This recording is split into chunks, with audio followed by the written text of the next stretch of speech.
Now this evening, இந்த மாலை வேளையில the Lord wants to give you that hope. தேவன் அந்த நம்பிக்கையை உங்களுக்கு கொடுக்க வாஞ்சிக்கிறார். Probably some of you, or rather many of you, have already accepted Jesus Christ. இங்கு பலராக ஆண்டவராகிய இயேசு கிறிஸ்துவை ஏற்றுக்கொண்டிருப்பீர்கள். Maybe some of you are not sure of your salvation.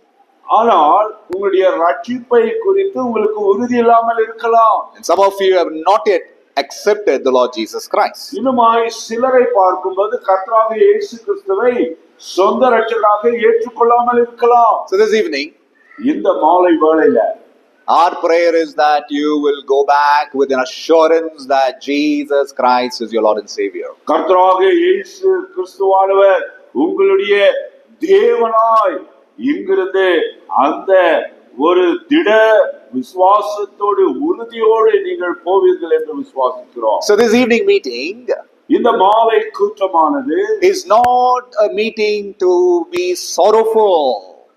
ஏதோ ஒரு துக்கமா இருக்க வேண்டிய கூட்டம் அல்ல. This is a meeting to remind ourselves that in Christ we have the hope of eternal life. கிறிஸ்துவுக்குள் நாம் அந்த நித்திய ஜீவனின் நம்பிக்கையுள்ள இருக்கிறோம் என்பதை நினைவு கூறுகிறது. And that hope gives that joy that death is not the final to a believer of Jesus Christ. யாரெல்லாம் கர்த்தராகிய இயேசு கிறிஸ்துவின் விசுவாசிகளாக இருக்கிறார்களோ அவர்களுக்கு இந்த நம்பிக்கையானது அவர்களை ஆண்டவராகிய இயேசு கிறிஸ்துவுள்ள இருக்கிறார்கள் என்பதை குறிக்கிறது. So therefore, அதனால this evening, இந்த மாலை வேளையில may you open your hearts உங்களுடைய இருதயத்தை நீங்கள் திறந்து வையுங்கள் to know Jesus Christ. இயேசுவை அறியும்படியாக. Beloved, பிரியமானவர்களே, our Lord Jesus Christ, நம்முடைய கர்த்தராகிய இயேசு கிறிஸ்துவானவர் He didn't come to start a new religion. ஏதோ ஒரு புதிய மதத்தை ஆரம்பிக்க வேண்டும் என்று அவர் வரவில்லை. No, He came to restore the broken relationship between God and man because of sin.